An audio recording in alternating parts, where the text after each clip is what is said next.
The idea of 360-degree feedback has been through a number of ups and downs since it first arrived in the 1950s. It became particularly popular in the 1990s, and it's still relevant today.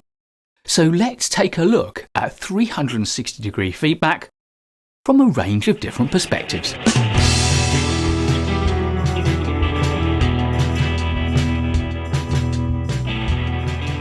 There are two people who really need to understand your performance more than anybody else. There's you and your manager. But there are a lot of other people who have insights and understanding about your performance. Those are the people who work around you. Many of them will have insights and understanding that neither you nor your boss can possibly have, and arguably their perception of your performance is more objective than your own, although of course nobody is free from subjective bias of one kind or another. So 360-degree feedback is a formal mechanism for gathering all of these different perspectives on your performance. And it serves two needs. It serves your own personal development needs, giving you understanding and insight that you couldn't possibly generate on your own by seeing how other people see you. But secondly, it gives your managers, supervisors, and the hierarchy within your organization an understanding of your performance, which it can use to tailor your development, your learning, your progression, and hopefully your promotion opportunities. So, 360-degree feedback is a way of conducting a performance appraisal, and it does so by gathering data from the widest possible range of people. From people above you in the organisation, from people below you in the organisation, from your peer group, and possibly also from partners, suppliers, customers, anyone who comes across you in a professional sphere. To make this all work, 360-degree feedback needs to have a number of processes. It needs to be able to gather the information in a systematic way. It needs to be able to collect that information and to analyse it. And it also needs to be able to present the feedback back to you and to your manager in a way that makes it useful for you in planning actions and career decisions. If it works, then your supervisor or manager can help to guide you, and you will have valuable information to reflect upon to improve your professional practice. To make this work, organisations need to buy and commission tools to facilitate the 360-degree feedback process. Some will choose tools which are highly evaluative. They use the observational data as the basis for evaluating performance and assigning measures to that performance. Others will prefer a more developmental approach which puts the focus on helpful observations and doesn't necessarily use that data to create objective or quasi-objective evaluations of performance. The difference is largely about what the organisation wants to use the 360-degree feedback process for. Some organisations choose to use it to inform promotion decisions and remuneration and recognition and reward systems. Therefore, the evaluative aspect of the tool becomes very useful to them. Others see 360-degree feedback as purely a developmental tool, and therefore the rating side of it, the evaluative side of it, isn't as useful as the observational evidence and the ideas that that can spur in the minds of the individual and their manager for how they can improve their performance. Another key decision for organisations is the level of anonymity that the process will afford the people giving the feedback. At one extreme, of course, all feedback will be given anonymously and will just be referred to broadly by the direction the feedback comes from, whether it's from customers and clients, peers within the organisation, people you report to, or people who report to you. At the other extreme, feedback is assigned to the individual who gave the feedback. Both have advantages and disadvantages, and of course, you need to weigh that very carefully against the culture of the organisation and the prevailing culture within which the organisation sits. A more open culture will be freer with the names and identification of individuals. A more closed culture will want to aggregate data so that it becomes impossible for anyone to understand who has given what feedback. Broadly, there are 4 steps to the 360-degree feedback process. And the first step is to identify for each individual who will give the feedback. Typically, you'll want between 6 and 10 people to offer you feedback.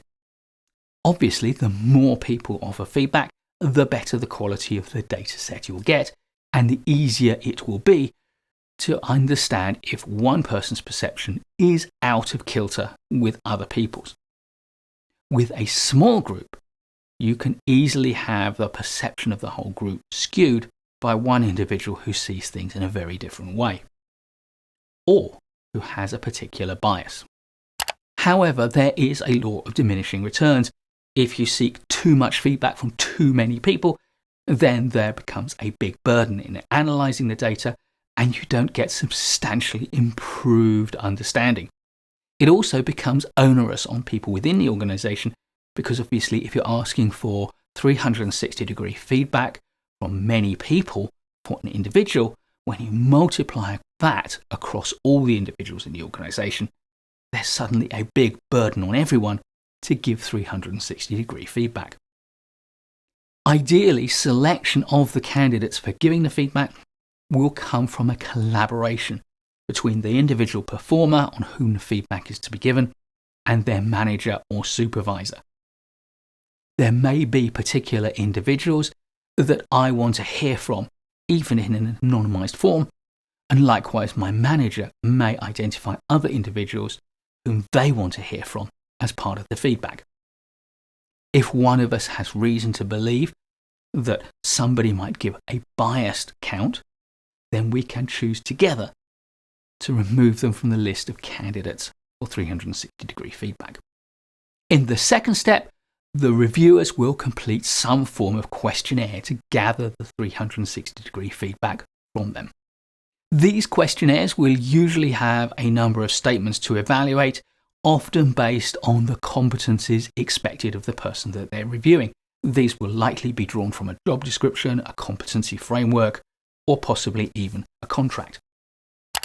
But in addition to structured questions, it's likely there will be some unstructured questions calling for a written assessment of that individual, perhaps in different contexts.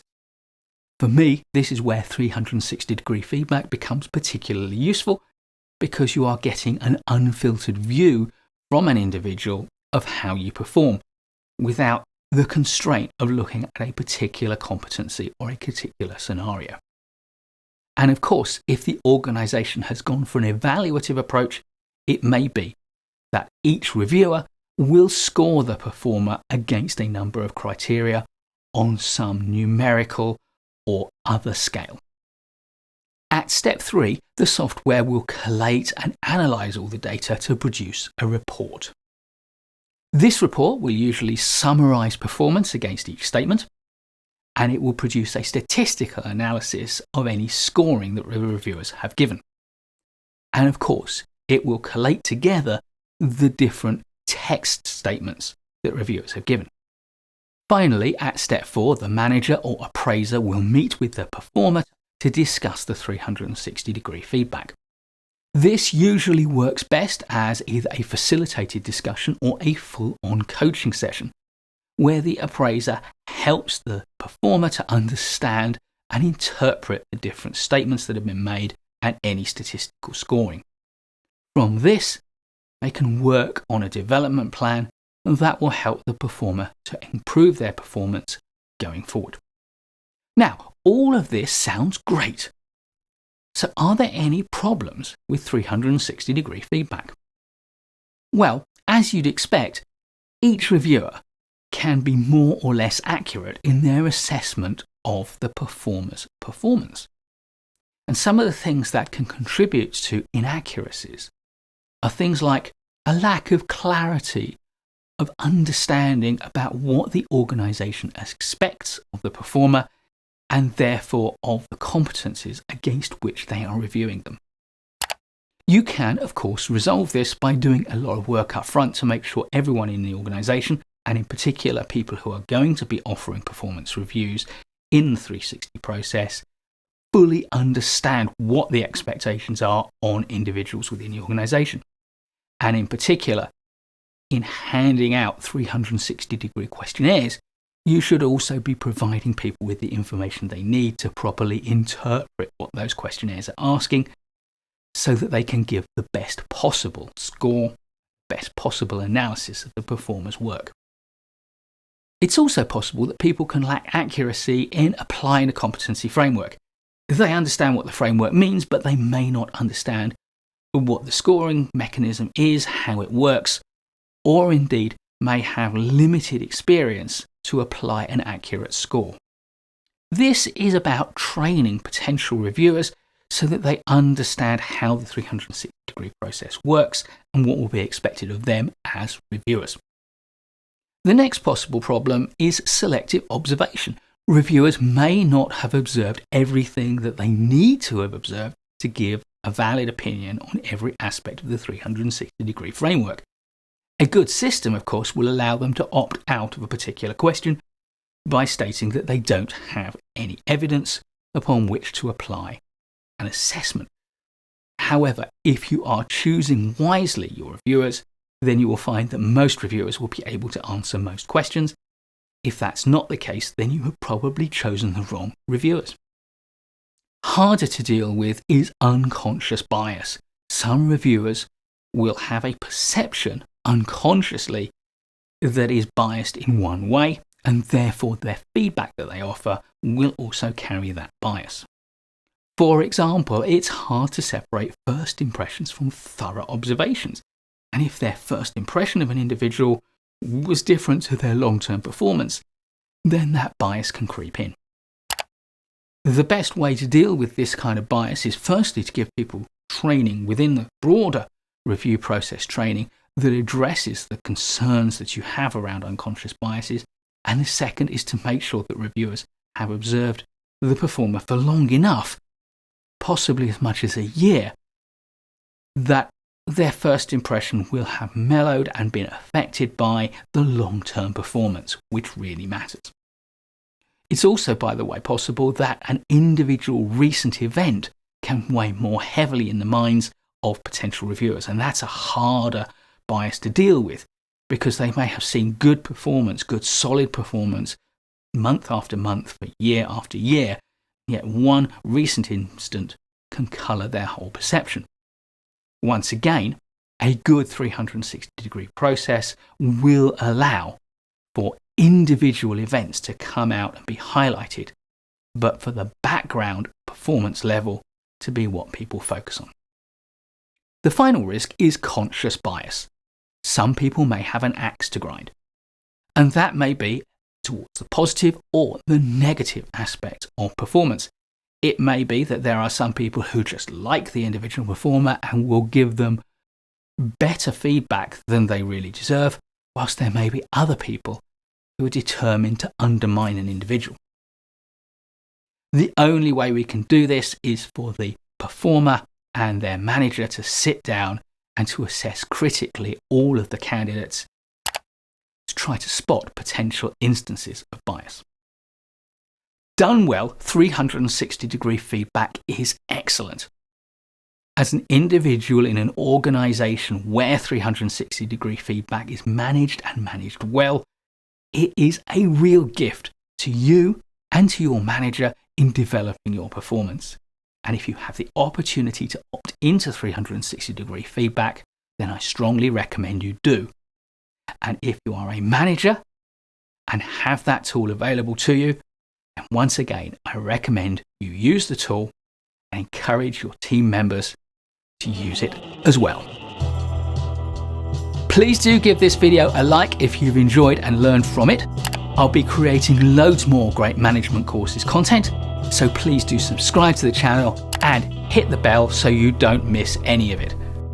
I'll look forward to seeing you in the next video, and in the meantime, keep learning.